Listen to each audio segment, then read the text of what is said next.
his answer was always, "Wasn't me."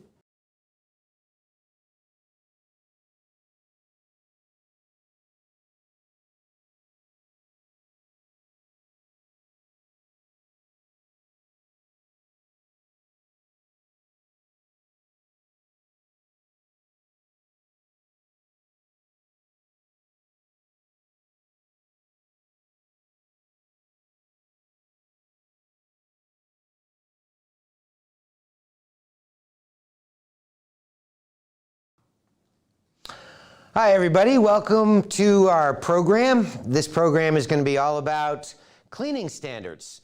And my name is Mark Warner. I'm the National Sales Manager for the Bullen companies. Technically, my credentials to be able to talk about cleaning standards is having spent the last 30 plus years in the cleaning industry, the last 4 years as manager of the education department for the ISSA, which had to do with everything related to training, certification, and standards. I have with me my friend and co-host and my boss, Scott Jordan. Thank you very much, Mark. I'm anxious to hear about this subject because, you know, it seems like a logical thing that there should be standards for cleaning. Otherwise, how do people even know what they're doing? It's a great question, and I've had an awful lot of people within the industry say, I didn't even know there were standards. Or I've had people say to me, well, my college and my high school has developed its own standards. And the problem with that is that in many cases, they haven't developed standards that are measurable. And if you can't measure or benchmark your level of cleanliness, how do you know what to devote your training and your investment into chemistry and equipment? How do you know what to do? So the bottom line is a standard is best defined as what is the successful outcome of the process that we're going to do. And if you can't define what your end game is, it's very difficult to try to build a program around your frequency of cleaning tasks or around the staffing levels that might be required, or even try to figure out what the budget is that's going to be required to accomplish all that. So the idea behind having standards is critical, and I know from my past experience that about 5% of the workforce in the cleaning industry worldwide is actually certified and documented as skilled and trained and has knowledge of the standards. The scary part about that, Scott, is that leaves 95% of the people in the cleaning industry that aren't necessarily aware that there's cleaning standards, or they aren't necessarily documented as skilled and trained in those activities. Those people learned it from Bob, who just before he retired, he told the crew how to do the job. And Bob learned it from Tom, who he replaced 30 years ago. So that's a standard. Well, it reminds me of the old campfire stories that start off about a moose, you know, and ends up about a mouse, or vice versa. Yeah. But the reality of it is that there are a lot of existing standards, and I sit on 2 standards committees now, presently. One is the S400, which is an IICRC ANSI standard for cleaning, and it gives me the opportunity to kind of share with you not just what the standards used to be, but what they are being adopted into for the future. So a little bit of what they are, what they've been, and where they're going. The bottom line is there's a formula that you want to think about whenever you're talking about standards, and that is to look at that formula as the standards being the end game. This is the goal. This is what we want to achieve. But as you look at that formula, there are 3 other components in that formula, and all of them have to be equal. In order to achieve a certain level of cleanliness, cleanliness is dictated in a public building. It is dictated by the frequency of the tasks that are being assigned to do. For example, Scott, if you were the world's best guru in floor care, and I told you that your job was to take care of the floor in this room, but you're only allowed to touch it once a year, what would it look like? Regardless of the chemistry and the equipment and your knowledge. It would look like a floor that was only touched once a year. Exactly. Yeah. So the reality of it is that frequency of cleaning tasks is what influences the outcome of meeting a standard. Now the next question is, how many people do I need in order to achieve that frequency. And that's called workloading and staffing considerations. And a lot of people wonder, well, how do you come up with those calculations? And Scott may be able to do a floor in half the time I do the floor. Well, the bottom line is that the ISSA has developed over the years, over the last 15 years, a lot of different documents related to what is considered to be the amount of time it takes to do a square foot of floor, to clean a toilet, to clean a sink, to wipe down a bathroom, to clean a carpet. All these are called production rates. They're published. And all you have to do is take these published production rates and plug it into the frequency of tasks that you want to do, and that'll tell you how many man hours you need. Now, man hours is equated out to the number of people you need. When you know what you're paying your people, you can now equate out what is the resources, what is the funding, what is the budget that I need to allocate towards this. You can see that there's a formula where they all have to be equal. What happens very often is that that formula is not equal. Somebody will say, I want this to look like the Taj Mahal. Okay, we can do that. But it will take this frequency of task, which is going to take this many people, which is going to take this much money. Whoa, hold on, Mark. I don't have that much money. How much money do you want to invest in this? Because we can reverse engineer this. By coming up with what the resources are, we can figure out what are the man hours that we can afford. Once we know the man hours we can afford, we can figure out what is the frequencies that we can rationally do on all these tasks. And the cleaning times, I remember looking at it, not recently, but it also breaks down specific tasks and then using different pieces or methods of cleaning. So if you don't have, maybe you don't have an auto scrubber, but you can look at the cleaning times and see by purchasing an auto scrubber for a certain size building, you're going to be able to do the job more efficiently with less workers. That's all factored in there as well, right? Absolutely. So what happens very often is somebody says, I don't really have the budget. Of course, 90% of all cleaning tasks is labor. 10% of the cost is the equipment and the chemicals. So very often somebody says, I don't have as much money as I need in order to achieve the outcome I'd like to see. How can I increase the efficiency of everybody in the staff so they can actually accomplish more of these tasks? And that's done with better chemicals, better equipment, and better training. Because without all three, you end up with a disconnect. So what very often happens when we're dealing with standards is that we have to modify them to be what's achievable, what is going to be accepted. And here's what happens in the cleaning industry, and a lot of you folks know this, is that unless there is a very transparent conversation that takes place about what is the outcome that's desired or the standard we want to meet, and what are the resources we're willing to put to it, unless there's a very transparent conversation of how they are all interconnected and must be equal, then somebody's going to fail. If you don't have enough resources to staff to meet the frequencies required, the outcome won't be what's expected, and people lose their jobs. Building service contractors play a game of ring around the rosy and musical chairs, get tossed out, and another one comes in who also doesn't have the resources to achieve those standards. Well, previous to COVID, it just meant you had a crappy looking building or terrible looking carpet or whatever. Now we're in a whole different reality, in that if those things are not achieved, in the case of disinfecting, then people could die.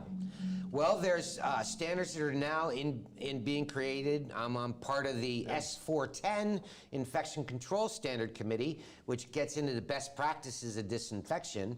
But also one of the questions that comes up very often, Scott, is, geez, Mark, I didn't know there was a published standard.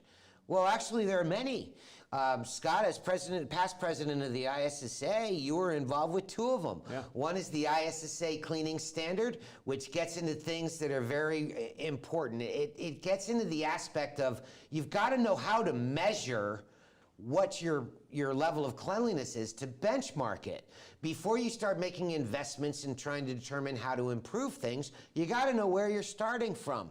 There's another standard ISSA has, and it's on your business card, and that's the SIM standard, which is a standard that has to do with achieving certain metrics related to, say, green cleaning, or certain metrics related to communication at a customer base level for a building service contractor. Another standard that's come up recently is the APA standard.